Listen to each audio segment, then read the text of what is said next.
9h11, a gente vai voltar a falar de economia aqui no Novo Dia da CNN Brasil, hein? Ontem a gente trouxe aqui, assim que saiu, às 9 horas da manhã, o resultado do terceiro trimestre deste ano, do PIB, né? Que indica crescimento, mas menor do que o mercado esperava e a confirmação de uma perda de ritmo de crescimento da economia, né? O mercado falava em 0,7 ou 0,6 e veio 0,4. Né? A gente vai tentar entender um pouquinho por que é que isso aconteceu, se de fato significa um esfriamento na temperatura da economia, e para isso convidamos para conversar com vocês o economista Otávio Canuto, ex-vice-presidente do Banco Mundial. Canuto, muito bom dia, obrigado pela entrevista do senhor aqui à CNN. Bom dia a você, bom dia a todos. Esse resultado de ontem, de fato, serve para essa conclusão de que a nossa economia caminha para um crescimento um pouco menor, para as coisas um pouco mais difíceis no fim deste ano e, consequentemente, no ano que vem também, Canuto?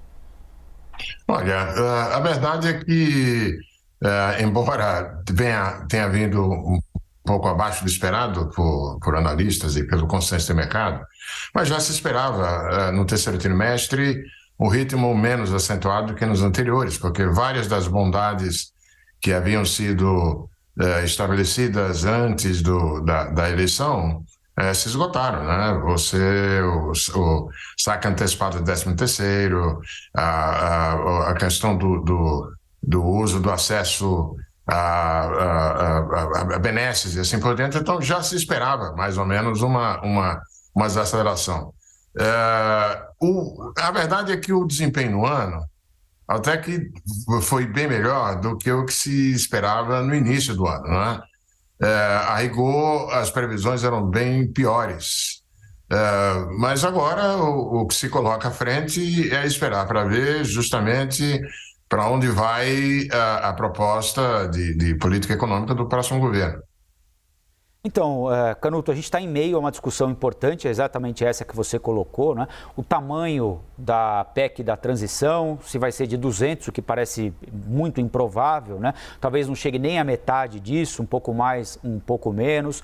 O tempo que o Bolsa Família ficaria fora do teto, qual é o novo arcabouço fiscal, né? Isso vai ser apresentado pelo futuro ministro da Fazenda, que a gente não sabe ainda quem é. Então, o governo eleito vai assumir nessas circunstâncias, aparentemente ainda pesando sobre os ombros do novo governo alguma dúvida sobre compromisso fiscal, carga tributária alta, como sempre foi, inflação dando sinais de desaquecimento, mas taxa de juros ainda muito alta.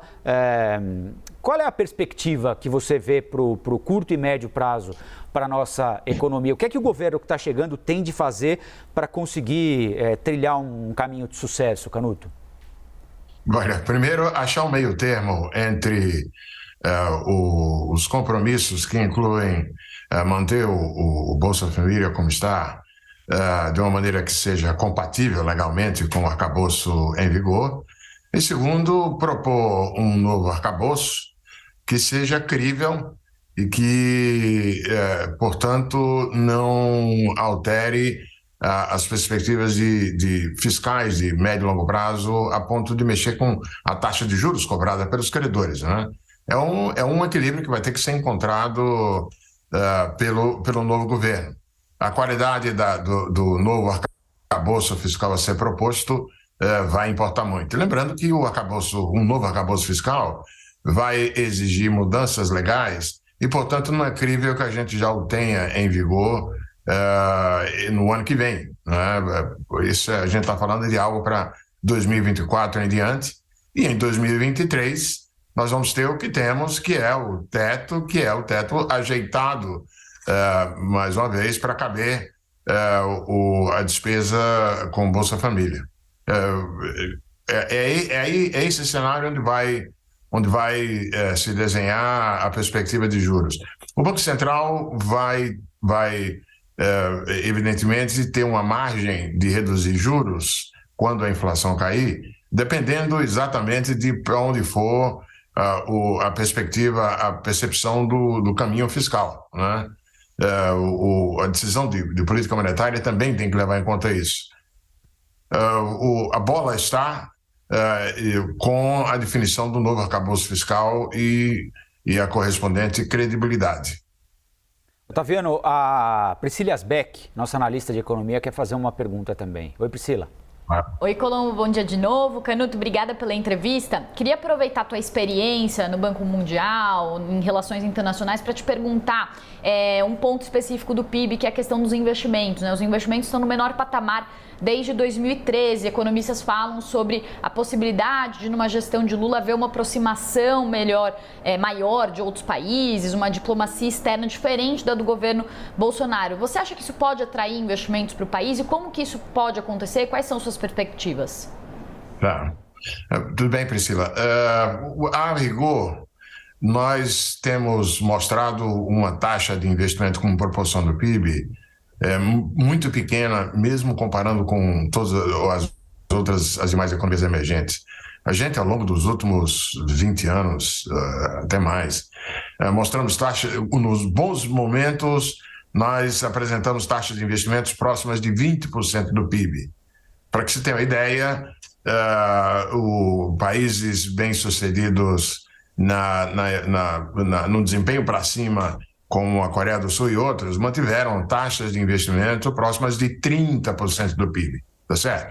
E estou excluindo aqui, é claro, o caso extraordinário, que nem volta lá mesmo, que é o da China, exibindo 45% do PIB. É claro que nem tudo para determinar crescimento é a taxa de investimento, mas a taxa de investimento, a proporção do PIB que é dedicada justamente à acumulação de máquinas, equipamentos, de infraestrutura e assim por diante, pesa muito. E nós temos sido baixos nisso, muito baixos.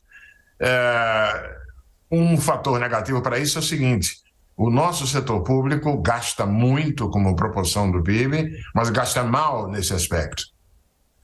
Nós gastamos em muita coisa que não digamos assim, a parcela pública no investimento em infraestrutura ou em outras coisas. Então, qualquer, digamos assim, desejo do Brasil ter taxas de crescimento mais significativas do que esse crescimento medíocre das últimas décadas, implica dizer que, de um jeito ou de outro, a gente tem que achar modos de melhorar o perfil do gasto público para ter mais investimentos públicos e tem que, é claro, principalmente, tornar mais fácil o investimento privado, atuando no ambiente de negócios, atuando em não criar, digamos assim, incertezas e riscos na área macroeconômica e assim por diante. Esse é o dever de casa e o próximo governo e qualquer outro governo tem que fazer, no caso do Brasil, que é um dever de casa razoavelmente, digamos assim, significativo. Perspectiva, claro que tem. Nós não somos um caso, digamos assim, entre os países emergentes de economia com fragilidade nas contas externas. Essa é uma situação que faz o Brasil diferente de tantos outros. Nós, nesse sentido, mesmo com a subida de juros no mundo, por conta da era dos juros zero e negativos, parece ter terminado, pelo menos por um bom tempo, no resto do mundo, mas mesmo assim o Brasil pode oferecer alternativas de investimento muito boas. Agora, tem que ter a lição de casa.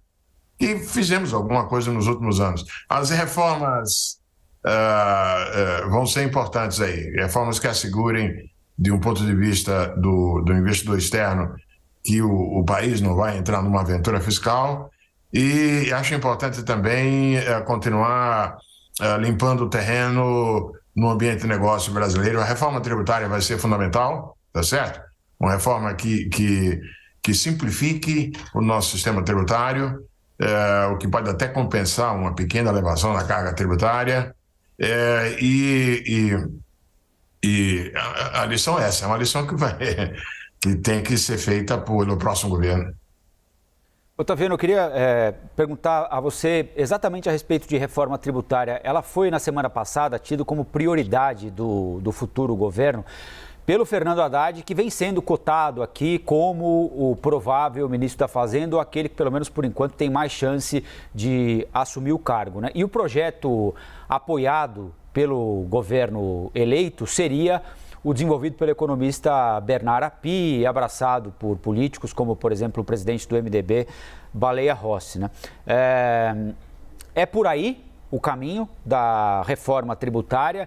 E sobre compromisso fiscal, que você também citou como importante, o que mais tem sido discutido aqui, né, a Priscila pode até me corrigir, mas é alguma coisa que vincule PIB com dívida, proporção da dívida em relação ao PIB, né, que essa matemática fique mais ou menos sob controle. Também é por aí? São caminhos interessantes?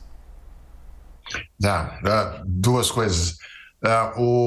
Eu concordo inteiramente com o projeto do API. Lembra o seguinte, é uma questão de tempo impressionante. Eu e o API fomos colegas na equipe da Fazenda justamente em 2003, 2004, né?